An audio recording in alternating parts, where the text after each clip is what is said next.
ಎಲ್ಲ ನನ್ನ ಕರ್ನಾಟಕ ಜನತೆಗೆ ನನ್ನ ನಮಸ್ಕಾರ. ಬೆಳಗ್ಗೆ ವೀಡಿಯೋ ಮಾಡ್ತಾಯಿದ್ದೀನಿ ಅಂದರೆ 5:15ಕ್ಕೆ ಬಂದು ನಮ್ಮ ಮಲ್ಲೇಶ್ಪಾಳ್ಯ ಪಾರ್ಕಲ್ಲಿ ವಾಕ್ ಮಾಡ್ತಾಯಿದ್ದೀನಿ. ದಯವಿಟ್ಟು ನಿಮ್ಮ ಮೈ ಆರೋಗ್ಯವಾಗಿ ಇಟ್ಕೊಬೇಕಂದ್ರೆ ವಾಕ್ ಮಾಡಿ. ನಮ್ಮ ಮೈ ಚೆನ್ನಾಗಿದ್ರೇ ನಮ್ಮ ಹೆಂಡತಿ ಮಕ್ಕಳನ್ನ ಸಾಕೋಕ್ಕಾಗೋದು. ದಯವಿಟ್ಟು ಮೈ ನೋಡ್ಕೊಳ್ಳಿ. ಎಲ್ಲ ನನ್ನ ಕರ್ನಾಟಕ ಜನತೆಗೆ ಹೇಳೋದು ಅಷ್ಟೇ, ದಯವಿಟ್ಟು ಅವ್ರವ್ರ ಮೈ ಚೆನ್ನಾಗಿ ನೋಡ್ಕೊಳ್ಳಿ. ಎಲ್ಲರೂ ಚೆನ್ನಾಗಿರ್ಬೇಕಂತ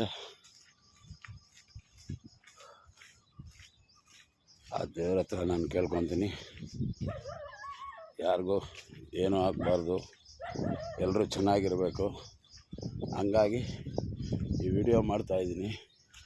ದಯವಿಟ್ಟು ನೀವು ಬೆಳಗ್ಗೆ ಎದ್ದು ವಾಕ್ ಮಾಡಿ ಮೈ ಆರೋಗ್ಯವಾಗಿ ಇಟ್ಕೊಳ್ಳಿ. ನಾನು ಆ ಭಗವಂತನ ಹತ್ರ ಎಲ್ಲರೂ ಚೆನ್ನಾಗಿರ್ಬೇಕಂತ ಕೇಳ್ಕೊತೀನಿ. ಜೈ ಹಿಂದ್, ಜೈ ಕರ್ನಾಟಕ. ನೋಡಿ ನಮ್ಮ ಕೆರೆ.